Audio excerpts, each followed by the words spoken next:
you grew up in an environment where there weren't many other South Asians. Very few. Kids would be hanging around the shops and they'd be openly racist and say things or sometimes spit at us and stuff. So it really made me become withdrawn and actually not be proud to be Indian at all. I just was like, when other children constantly tell you, you're the color of poo, you're not clean, I really started to hate my own skin, started to hate myself. Can you recall what that first memory was where you had that realization like, oh, I have grown up in a household that has a different way of living to the people around me? When I started primary school, it's like people asking, why does your mom wear a cloth? Wow. And why does your mom have a red dot on her head? And all of these type of questions. So I knew that there was a difference. I challenge you to go into a South Asian house and go into the fridge and not find a plastic yogurt container that has something in it apart from yogurt. It's not intentional, but No. we are by culture it's a sustainable culture. Exactly. Yeah, right? yeah. But we don't call it sustainability. I applied for close to 300 roles, didn't get one response. And then my lecturer at the time looked me in my eyes and he said, why don't you try using a more English sounding name? Wow. Kept my initials Ketan Dattani Okay. and became Keith Draper. It's difficult for a South Asian young person wanting to go into that career because there isn't enough representation. In fact, sustainability is the second least diverse sector in the UK after farming. What do you say to someone, a kid who says that I don't know what to tell my parents, that I have an interest to actually turn this into a career? What?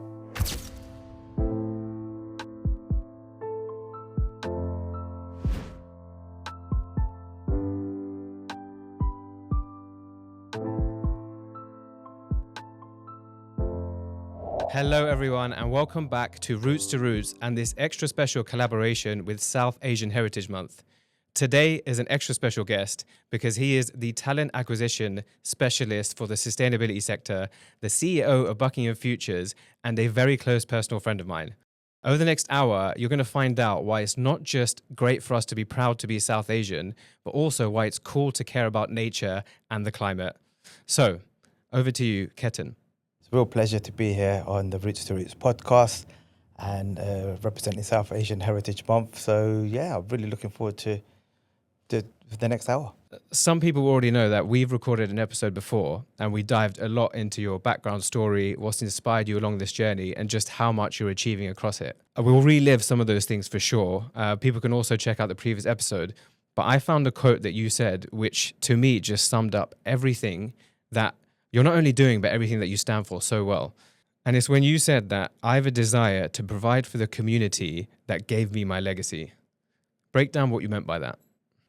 Well, so growing up in the 1970s, being South Asian was a very difficult period, especially being the only Asian family on a council estate. But it was the grounding that I had within my own household and the customs and the way things were, the appreciation of nature, even though there was no nature there, it was ingrained in me in terms of all life is sacred, all life is equal, take what you must, only to sustain yourself, don't waste, don't pillage, so that was ingrained in me from a really early age before I even knew about the environment and what it meant, and I was fascinated by that.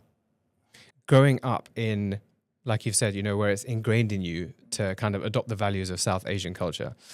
So I grew up in a South Asian culture. I think a lot of people listening will be able to relate to this, but I challenge you to go into a South Asian house and go into the fridge and not find a plastic yogurt container or another container that has something in it apart from yogurt. I think there was this stat I saw that 90% of Indian households have in some form recycled plastic containers. So it's something that's, it's inherited in us where we might not even realize, we might think, oh, that comes from, we just like to recycle and reuse stuff because we're poor or cheap. We don't like to buy the right utensils, Tupperware for what it's intended for. But I think there's something deeper in that, which is we're just resourceful. Yeah, and if I've got a packed lunch, it would be packed in that. Someone's come over for dinner, would say, here, this is for the journey. Again, will be packed in reusable plastic containers. And I think it's a lot of it is what I call like inadvertent cultural inheritance. Like absolutely, we didn't consciously, I guess, in a lot of cases, go out there and think, oh, it's better to reuse materials. It's kind of, well, our parents did it and their parents did it. So yeah, our grandparents would always, another classic one is, you go on the flight and they give you the forks and the plastic forks and knives. I've heard so many stories like my ba did it, my masi does it, where they'll pack it away, right? Because they're probably just going to chuck it away. So a big part of our values is not to waste, right? Even food on your plate. You can't leave food on your plate because it's waste. Do you think that's something that we, especially in the space that you're working in now, are or should be proud of? Or do you think there is this disconnect where we're almost a bit embarrassed? I think environmental awareness is quite a recent phenomenon in the last 10 or so years. So and people, because quite often you're only looking at the food on your plate thinking, oh, that's too much, I don't want to eat it. That's that. You don't really think about the waste and the carbon effects of that, and then how it's going to be recycled. Will it be recycled? Will it go to landfill, the containers? And there's so much more to it. And I think just that awareness has made everyone more conscious of what they're eating, where it's coming from. People are reading the packages more, looking at, is it locally produced? Is it not locally produced? And obviously price is a factor, but I just think there's a lot more awareness. And even now, like when we go around to my parents' house, my parents will always insist on my children, they can take food 10 times if they want, but not fill their plate up and waste it. Yeah. That's a big thing. So take some, finish that, take more, take as much as you want, but don't take more and then have it sitting on your plate.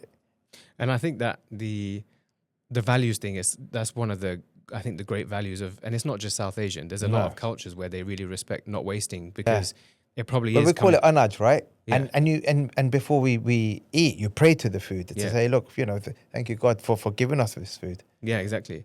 And I think that just we come from a history where a lot of us grew up in, or our ancestors grew up in villages where we didn't have a lot, right? So we couldn't actually afford to waste it. No. But that's what I mean by the inadvertent cultural inheritance, that because we're still, a lot of people are probably subconsciously practicing a lot of these things because they're just used to growing up with it. But it could be seen as being, overtly or a bit embarrassing. Yeah. Right?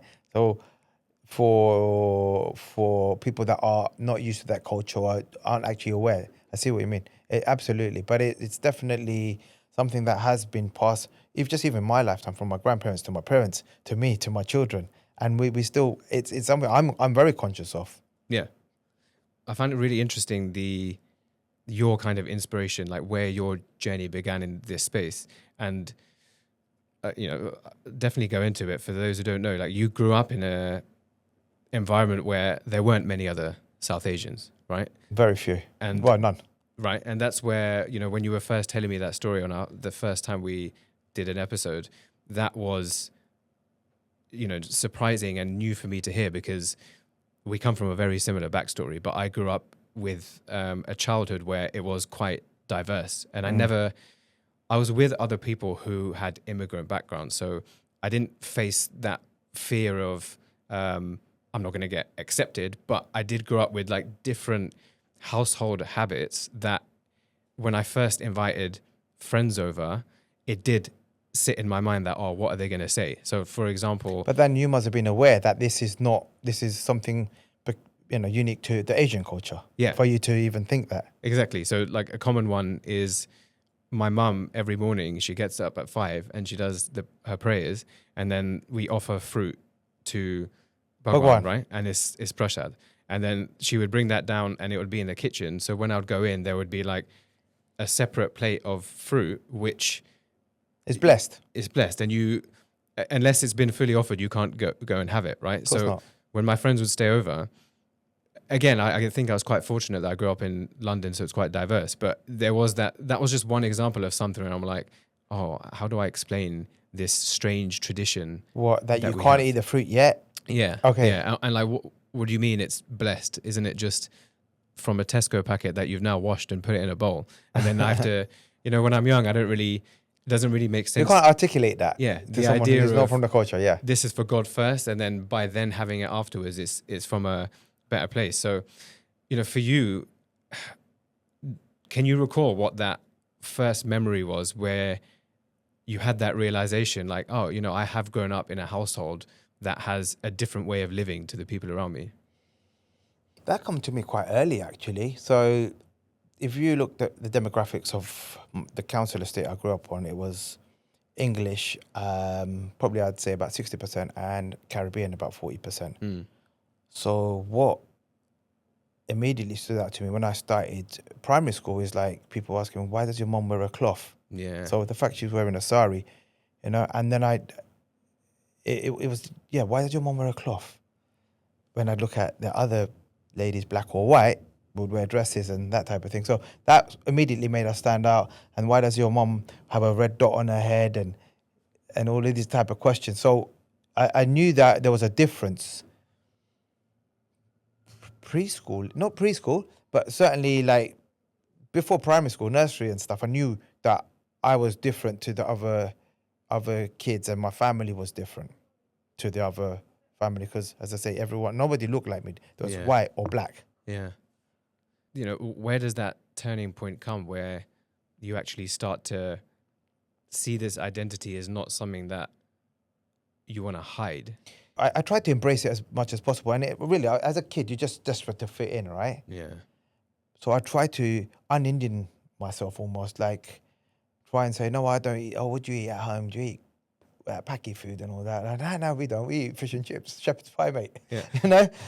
So I'd read up, I'd find out I'd listen to what they say and I'd try and mimic my house, because I didn't want people to come to my house and see all different grains and herbs and spices, and because you go to the house, I mean, I wasn't really invited to other people's houses. There wasn't that interaction, you know, because it was that almost not knowing and the general. So from a young age, kids were influenced by their parents, and their parents would say, like, these people are coming to take your jobs. They're like, almost like the enemy. Yeah. So there was almost an instant distrust. But I tried to sort of mimic from hearing other kids, just try and emulate that life to say, look, I'm one of you guys. You know, I want to be friends with you. I want to kick a ball out with you. I want to hang out with you. Failed miserably. So I was, you know, trying to be more sort of accepted and liked, because my culture made me, I was highly embarrassed because of even just going to the shops.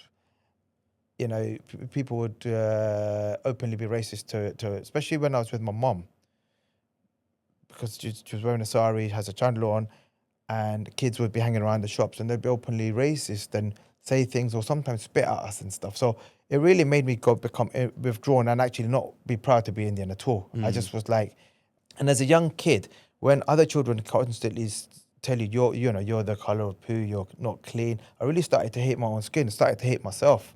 And that's the one thing that really serves as, it makes so much sense why you stand for what you do. And, you know, one of the things that you commonly talk about with Bucking Your Futures is that you're standing in this space between serving racial inequality and climate change, which are, you know, the racial inequality side is quite clear to see why that might mean so much to you, that you don't want people now to go through what you did. But where did that climate change angle come from? From a very, very early age. So, as I say, I grew up on a council estate. Barring rats and pigeons, there was no wildlife, if you consider that wildlife. So, but I used to spend a lot of time in the Midlands, Coventry in particular, with my grandparents. So every Easter, every 6 weeks over the summer, and most half terms I'd spend in Coventry. And what I noticed in Coventry is that just the air was different. You'd hear bird sounds that I'd never heard before. There were ponds, and I got fascinated by just the aquatic invertebrate diversity. Started getting a small net, collecting them. So really, I've discovered nature probably at the age of 4 or 5, and over a 6-week period, what I used to do, I used to collect eggs that I'd find on leaves, and try and get that particular plant, keep it alive in water. Yeah. And actually watch the whole metamorphosis from an egg, for a caterpillar, for a pupae to a butterfly, over that 6 to 8 week period. And sometimes they wouldn't pupate yet. Then I'd bring them back to Plumstead and carry on that whole thing. So I was just fascinated by nature, and I'd have a magnifying glass, just the whole a world that lives within aquatic, aquatic settings and stuff like that. Really, I was just fascinated, and I just wasn't exposed to it. So I tried to recreate in small vivariums and jars and stuff like that as a small kid, and create mini ecosystems. And then did you just naturally then fall into this kind of field? No. So it was a time where there was no environmental awareness. Yeah. And anyone I spoke to about it was like, what's that? So, there was the Chernobyl disaster at the time, there was acid rain. These were the things that I was realizing that human activities are causing through factory farming, through travel. Yeah, predominantly factory farming, actually. It was the biggest pesticide use and stuff like that. It was filtering through. And the environmental effects that were sort of passing down the ecosystem, or passing up the ecosystem. So obviously the apex predator, ultimately, birds were laying eggs with soft shells, populations were depleting. But I had no one to talk to about this. Yeah. I was reading up on this stuff secretly as well, because it was frowned upon if you on the council say, you read books, man, what are you on? What's wrong with you? So I used to read books secretly. I used to go to the library, and I used to go to the adult section and read anything biology, ecology related, and I was just fascinated by that stuff from, as I say, very early age. Come high school, I started to get into a little bit of trouble. I had a big period where I didn't go to school because school was a hostile environment for me. Other students were openly racist, but also teachers would victimize me openly, where they'd come right into my face, talk really slowly and stuff like that, and say, "Oh, do you understand?" And then it would get a laugh out of the whole rest of the kids. So as a young teenager, I just stopped going to school, really. But I'd still have to leave my house in the morning in my uniform, because my parents thought I was going to school. Sorry, mom and dad. So they think I was going to school, and the only place that was open at that time would be the library, and safe. So I used to I've probably been to every single library in South London, Right. and read about this. And about 1 o'clock, when friends of mine would wake up, I'd head back to my area, hang around, and then try and come home at a normal school expected time, and then go back out again. But I'd show my face. So it wasn't. So as I say, I fell a little bit out of the academic sphere, and then I ended up getting into a few bouts of trouble with the law, which resulted in me having to do some work under the guidance of the probation services. At one particular time, we were clearing up our area, and I discovered a colony of great crested newts, which is an endangered amphibian. Told the probation officer that this it's endangered. You can't do it. It's protected by law. His answer was like, load of shit. You'd always, what does that matter? So I actually went to Pomstead Library. Upstairs there was a museum, and I said to them that I've discovered this colony of great crested newts in this area, and we're clearing this area out. So the next day I actually went there. It was cordoned off to say that the work wasn't going on, and I had to paint a church hall. But it was really sparked my interest, because it was something I was always interested in, but I didn't know how to get into it. Yeah. And when I approached the careers advisor at one point to say, look, I'm interested in biodiversity, conservation, and reintroduction of species that are extinct or in the wild or at the risk of going extinct, specifically either invertebrates or large mammals. And her response to me was, well, don't your parents own a corner shop that you could work in? No So way. that completely, I just didn't know where to go with this. It was something I was passionate about. It wasn't a thing at the time in the 80s, right? And I just didn't know how to go about it. It's fascinating because you grew up in a time where you're in a space where just even being interested in sustainability It's laughable. Is laughable, right? It's, what are you doing? And then on top of that, the underrepresentation that you're seeing, which I think is also something that is an issue still now. But yes, it reminds me of this study about women in science. I don't know if you've heard of it, but they purposely ran this experiment where to get into further education, I think it was some kind of master's in science, they ran two mutual, I guess they're called promotion adverts to get them into the scientific university. And in one, they showed, qualified scientists at the top of their game trying to create breakthroughs in medicine. Which gender? That's the thing. So in one of them, there were just males. And then in the other one, they had a fair majority of females also shown in there. Between the two, there were 3 times more applicants for the university that, for female applicants for the university that showed females in the video. And it just becomes this subconscious thing that if you have an interest in something where historically there may not have been people from your specific demographic, it doesn't just have to be gender, then if you don't see it, whether consciously or subconsciously, it's going to put you off because suddenly you don't have anyone to look up to think I can be in that position. Absolutely. So look, this is the same thing. You can't be what you can't see. Yeah. So as a young person, you have no one in that sector that you can aspire to be like. And my hero was, and still is, David Attenborough. Yeah. But there's no South Asian equivalent of David Attenborough, is there? Not even in India or Pakistan. And, well, there may be, but I've not come across it. Now I've been looking for a long time. I've heard that it's you. I'm not nowhere near there, but no, I idolize David Attenborough, and I always have, even when we had a black and white TV. Yeah. Well, I think, going back to this point of what we can actually be proud of from learning from our roots, even though it might not be exactly purposefully done, right? And by that, I mean that it's not intentional, but we are by culture it's a sustainable culture. Exactly. Yeah. Right? Yeah. But we don't call it sustainability. No. But we are, if you follow the Vedic system, just South Asian culture in general, right? It's more, obviously there are cities and stuff, but it's still very close to nature in terms of rural, and a lot of people are only one generation away from rural upbringing. So it's still very, all across South Asia, we're a lot more closer to nature, and we work in collaboration with nature, in collaboration with the seasons and stuff like that. We've lost that in the West.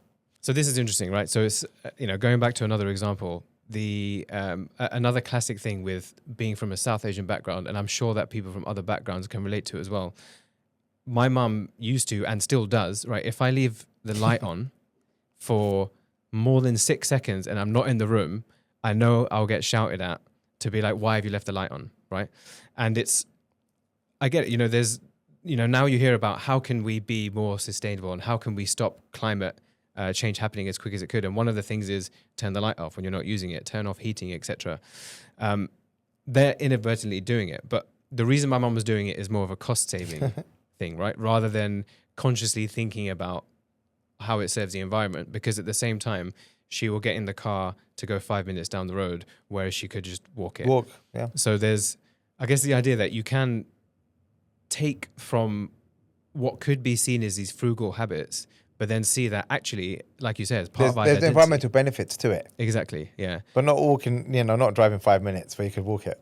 Exactly, yeah. And I think it's coming about that holistic change of there's things, and in many cases of we're fortunate to live in a space where we can pick and choose from the East and the West what is good, and we have a lot more awareness through basically the things that you're doing with Buckingham Futures to make people aware that, okay, how can I be more sustainable? That doesn't involve having to, go to Planet Organic and buy this 15-pound recyclable bag. There's the little things that we already Everyone do can make small tweaks to make massive differences. Absolutely. Yeah. And yes, I read in the India stat, and you will definitely know better than I, but I think the average Indian in their house in a year has 11 kilograms of plastic waste. When you compare that to West, in the UK, it's 109 kilograms of plastic waste. Well, in Rwanda, it's 6 kilograms average per annum, yeah. There you go. The Rwandans are doing something we can learn from. Absolutely. But there's a really interesting quote that I found, and I just want to, I think it sums up what we're talking about really well, but I want to get your perspective on it. Sure. Okay, now I got to find it. Yeah, what she said was that if we look back at roots, the mindset in some part stems from growing up in poorer circumstances or ones where we didn't have things like Tupperware or tools in abundance. So whether consciously or not, it has become part of our cultural DNA to become practitioners of sustainability. And then she goes on to self-reflect on, was it my parents' basis for being sustainable from their experiences with poverty? Sure, how could it not be? But does that make our family's values any less sustainable? I'd argue more, because it's directly and authentically from communities who would suffer from climate change and exploitation the most. Wow. And it's, yeah, I guess it's this idea of just because they front of mind wasn't, yeah, I'm trying to protect the environment or preserve nature for the future generations wasn't probably the driving factor, but inadvertently they were doing so through practices. Should we value that, identity we come from? Absolutely. And if you actually go back, right, like with a lot of South Asian traditions, people do things because that's the way it's always been done. But initially, it started with the environment in mind, if you actually go back far enough. And then it was just been passed on from generation to generation. And people do these practices not knowing why, but really, as I say, there is that initial environmental sustainable thought process behind it, because people were living at one with nature. And that's where these practices stem from.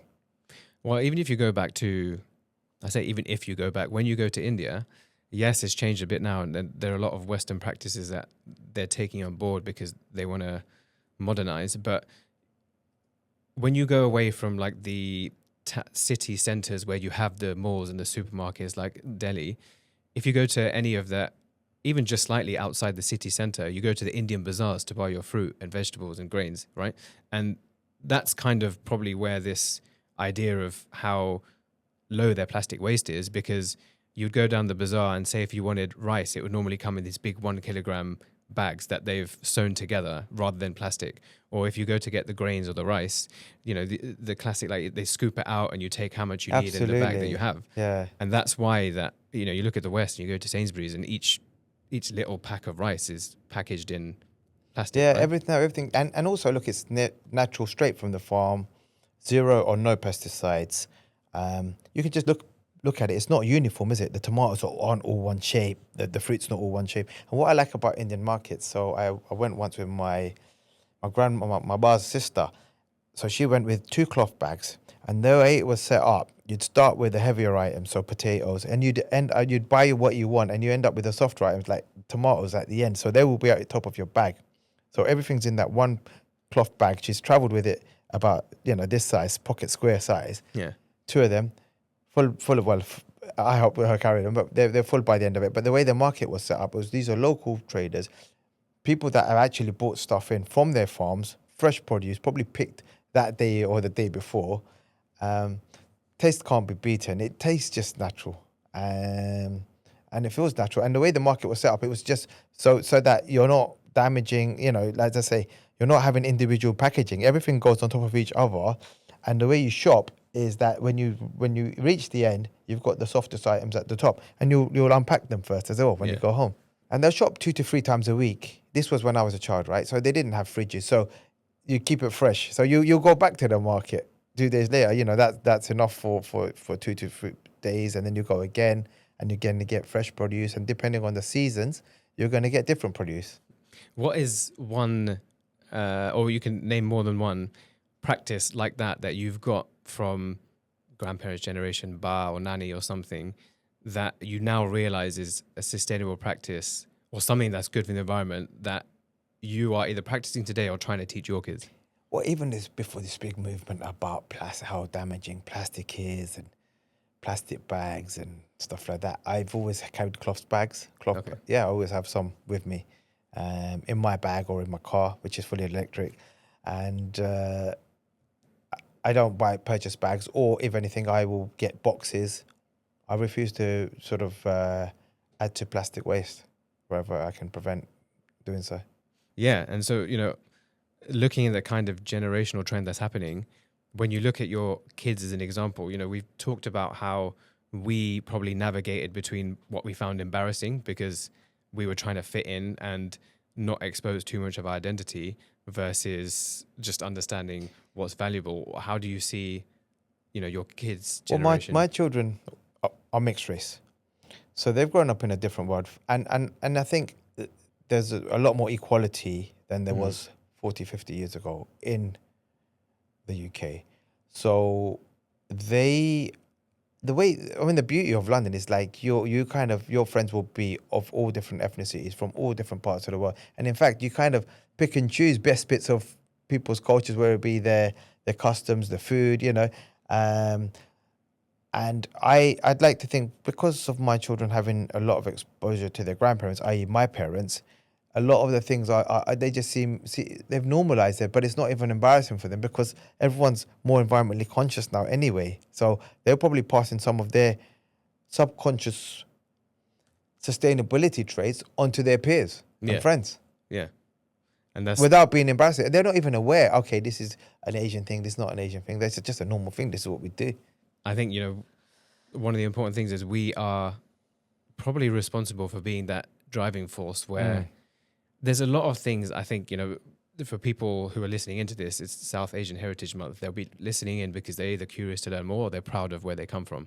And there's so many practices that people do nowadays that actually is just part of our history and tradition. Even things like you go to Holi has become even a day festival that people go to, and you see even girls from all kinds of backgrounds wearing a bindi, and it's become a fashion statement. Well, henna, bindis is fashionable, yeah. Absolutely. And there is obviously the thing of, there's cultural appropriation going on, but it's still, we can be proud of the fact that our history has become a fashion statement now. Absolutely. Yeah, it's actually quite cool to be Asian now. South Asian, in terms of food, the music, it's more mainstream. Yeah. You don't have to hide away to be. You can be proud of who you are and still, be. Yeah, it's not frowned upon at all. Exactly. It's not embarrassing to be proud of where your parents and grandparents and great grandparents came from. And going on to, really what Buckingham Futures stands for, I think is a really poignant but tough issue that you're dealing with, because it's, on one side, it's, if there are people like you, and there will be people like you because you work with them, who are at an age where they're interested in sustainability, climate change, environment, is something that, yes, being in central London, I see a lot of it, but there'll be people out there who just have a fascination for nature. Then they're dealing with two things. Firstly, it's, for them personally, they might see it still as a bit like, okay, that's not as cool as liking cars or wanting to be the next travel influencer and blogger, right? It's something like, oh, I like nature, so maybe I keep it a bit on the low. Plus the cultural side of, coming from a Asian household, and it doesn't just have to be Asian, it can be any household. It's traditionally... It's not a traditional career choice. Right? No. And I get part of it, and it's been talked on a lot on this show before, but the idea of our ancestors, so our grandparents and parents, went through their own struggles, and so all they want is stability for their kids. And stability to them still means accountancy, lawyer, or the medical professions. Yeah. And it's not just about stability, it's about cultural... like prestige. Yes. Yeah. My son's a doctor, or exactly, my daughter's a optician, or my son's an accountant. These are the sort of 3 or 4 career options that are still encouraged, even now, second, third generation in. So it's seen as a steady career, lucrative career, but it's also like something it's almost a talking point. They're getting brownie points on, oh, this is what my son does, what does your son do, sort of thing. And going back to the early 90s, when I first did my bachelor's degree in environmental biotechnology, if you looked at the university, the demographics were very reflective of London. But my course was not. My course, I was the sole representative. But if you looked at the uni, it was, as I say, very mixed. So it's not generally seen as a career choice for people of a minority background. And it goes back to what we discussed previously. You can't be what you can't see. Yeah. So the young people don't have that aspiration to look at careers. Even if they have an interest, they don't really know the path to get into careers like that. They don't have role models in that area. Equally, their parents are not encouraging them to sort of pursue their passions, and then encouraging them to do dentistry or pharmacy or finance or something related to that. So it's twofold. So it's difficult for a South Asian young person wanting to go into that career, because firstly, there's not, even though people are sustainable, is the career aspect of it. There isn't enough representation. It's, in fact, sustainability is the second least diverse sector in the UK after farming. Wow. And certainly at decision maker level, it's changed a bit now. Similarly, when I did my master's in environmental planning and management at a different university, very mixed demographics of the university, general, if you'd walk around the campus, but it wasn't representative of my course. You know, for people listening in, I think there'll be different ways to resonate. It doesn't just have to be sustainability. I'm sure there's so many people out there from South Asian background or anyone from minority background who have an interest in a space, don't have the representation to look up to the role models, and don't really have the family backing. So, you know, with the people that you deal with, how do you help them approach this? So I'm very fortunate now. Now I'm in a position where I can give back, and I do open days with, collaborate with schools, colleges, because this is the age where people have, before they even make their decision in terms of what they want to do as a career. So we hold mock interviews, work experience opportunities, and I bring a panel of people with me. We have stands where they can come and speak to future employers. We bring in Chartered Institute of Environmental Health accredited university representatives. I also try and make a point of bringing a diverse panel of people with me, so that people can actually see people within the environmental sector that are diverse. How many times do you get a kid coming to you and saying, "Oh, I see, you know, this seems really cool." Yeah, all the time. And people, I didn't even know. But how many times do you get a kid saying, "But I don't know how to tell my mum or dad"? Sadly, all too often, because my dad wants me to be a doctor, but what do you want to be? You know, and look, I hate to say this, but your dad's not going to live your career. And if your passion is there, and you know what, the other thing as well, when you're young, I've done lots of jobs, from medical microbiologist to recruitment to dispensing optician. So I pivoted, and each role that I had, I enjoyed at the time. Ultimately, talent acquisition I fell into, again, because I couldn't find a role with my bachelor's and master's degree within the environmental sector. I applied for close to 300 roles throughout the UK and didn't get one response. Going back to when I was doing my master's, similarly, my thesis was on captive breeding and reintroduction of endangered mammals. And I was working on my dissertation. This was, show my age, but based on before emails and Google and stuff like that. So you had to write to people to request information. And I wrote to a lot of conservation establishments, laboratories, zoological establishments, was getting very little response, almost none. And then my lecturer at the time awkwardly said to me, "Why don't you try?" Because he called me and said, "Look, you're not doing anything, and you've got your deadline's approaching." And I said, "Look, I've written to so many people, everything you've suggested plus more, and I'm not getting a response." And he said to me, "Why don't you?" I mean, I remember this conversation like it was yesterday. He sat me down, shut the door, looked me in my eyes, and he said, "Why don't you try using a more English-sounding name?" Wow. So that's the day that Keith Draper was born. I kept my initials Ketan Dattani, Okay. and became Keith Draper.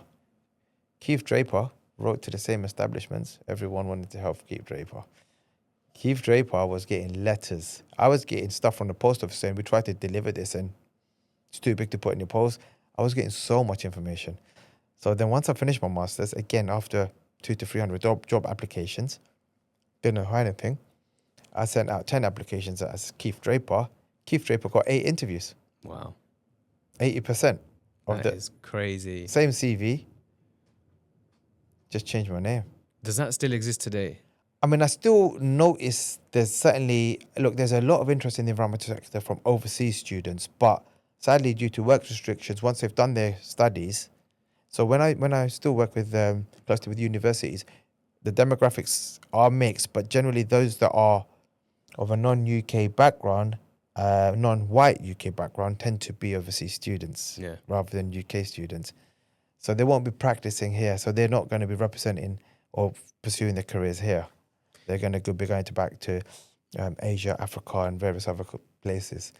But I'd like to think, look, there certainly in London, I've seen mid-management, even senior management, people of minorities. There's far less representation outside of London. But then again, if in any field, you'd expect to be a collaboration with the sector the sector that you serve in, the local population, and the people that are advising or enforcing in that sector. There should be a similar collaboration. So if the area has 25% minorities, you expect 25% of the professionals in the environmental sector to be serving these communities. It's a massive disparity, still is. But I think there's been a lot of change. I've been doing this for 27 years, and it's been positive in the last 27 years. And people are now some heads of division and stuff. Some people of minorities in quite senior positions. These are the people that I actually bring to events where we're speaking to young people, and actually can talk to firsthand about their journey and how they got to where they have. What is the number one hurdle or challenge that you see these kids face that may come and speak to you? Lack of awareness, firstly. Even if they have an interest, they just don't know how to go about. So it's the sector itself as well. They're not attracting new talent. They're not going out to fairs, school fairs, careers fairs. You don't see representation of people within the environmental sector speaking to young people about what careers look like there. So there's so many different angles to this because there's a shortage of professionals in the area. There's talent out there, but the talent that could be potential future environmental professionals don't know how to go about it. They don't know, there's no set career path. They don't know where to start. Their parents aren't encouraging them into environmental careers. So they're almost up against it. And what do you, I know it's going back a bit, but what do you say to someone, a kid who says that I don't know what to tell my parents, that I have an interest to actually turn this into a career? Well, often I've actually spoken to their parents firsthand. Yeah. Because some of the events we go to is parents and sixth formers.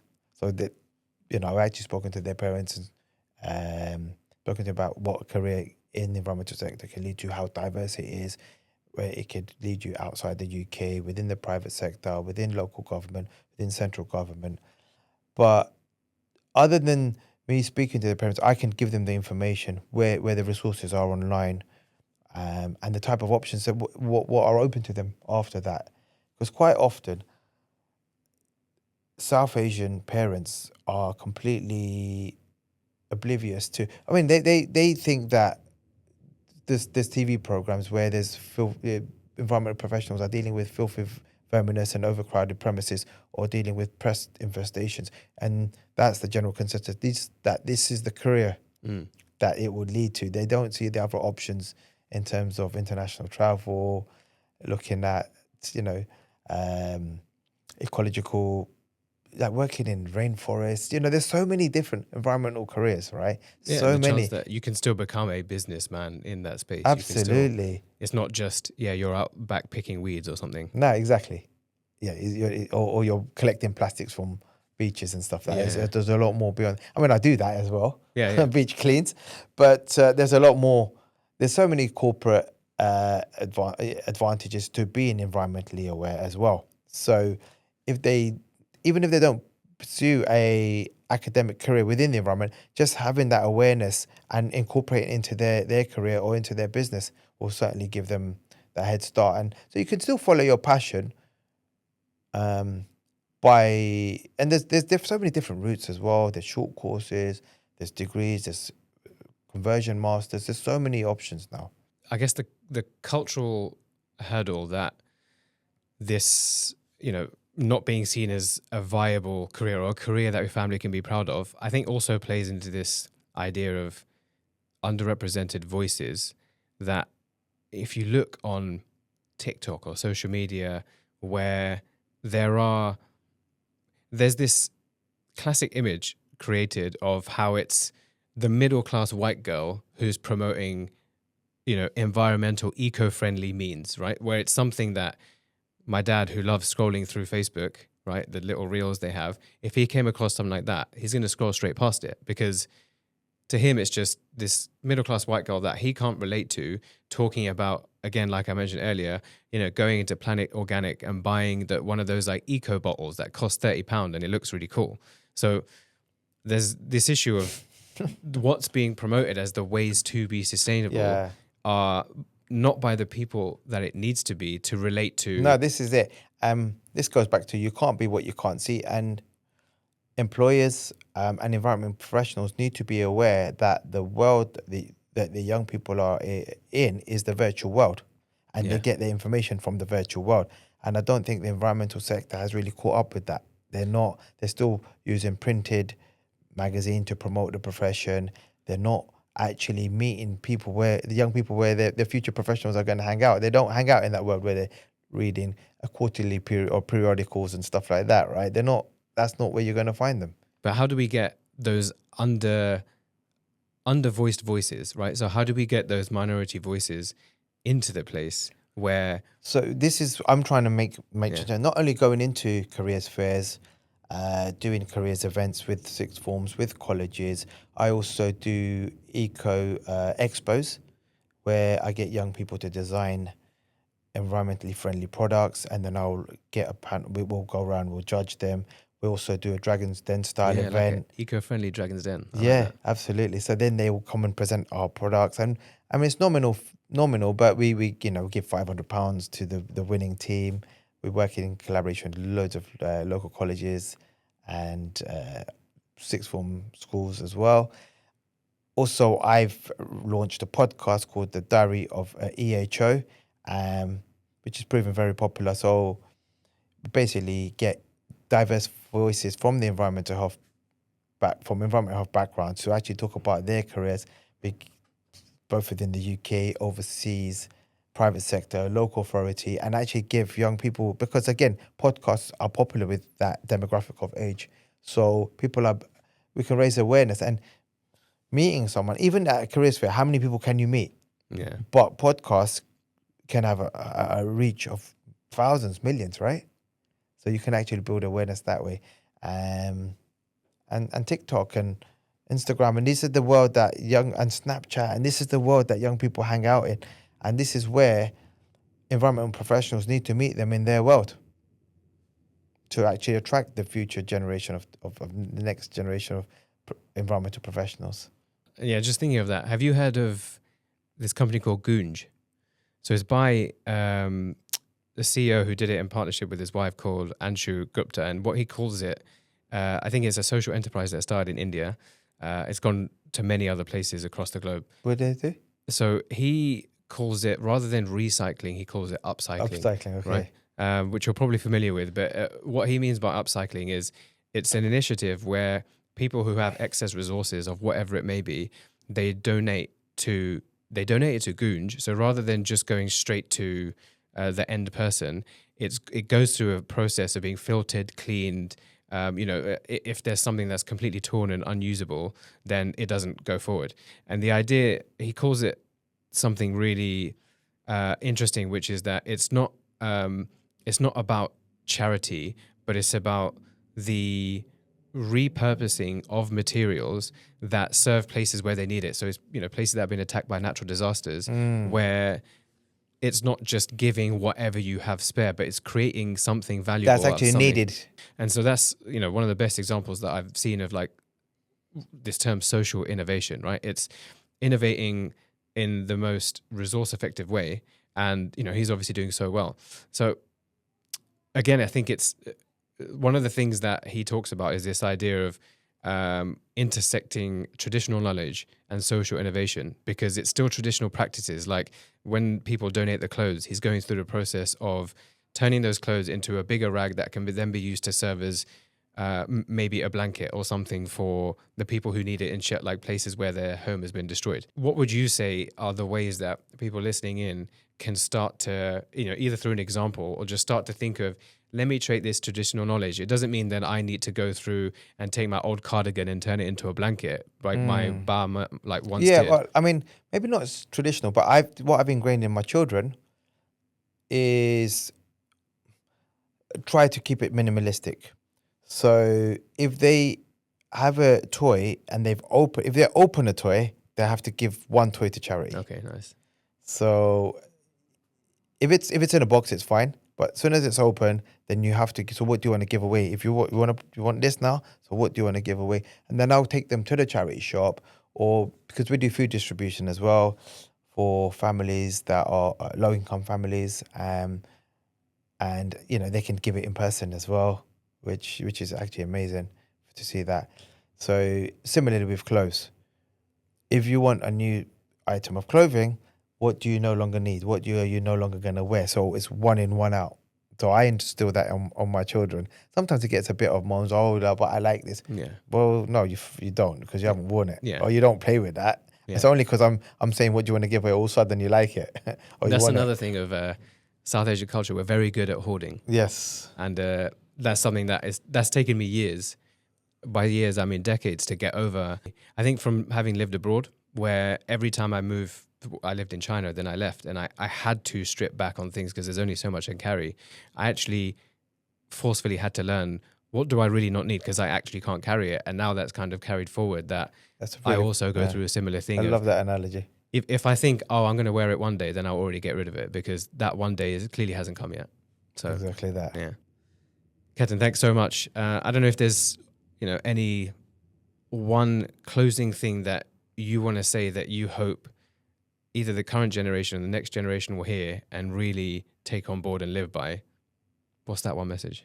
The one message is just be aware of your actions, your travel, what you eat, and just have that awareness of how this will affect the environment, because it's not just the world we live in, it's the world that our children and their children will live in.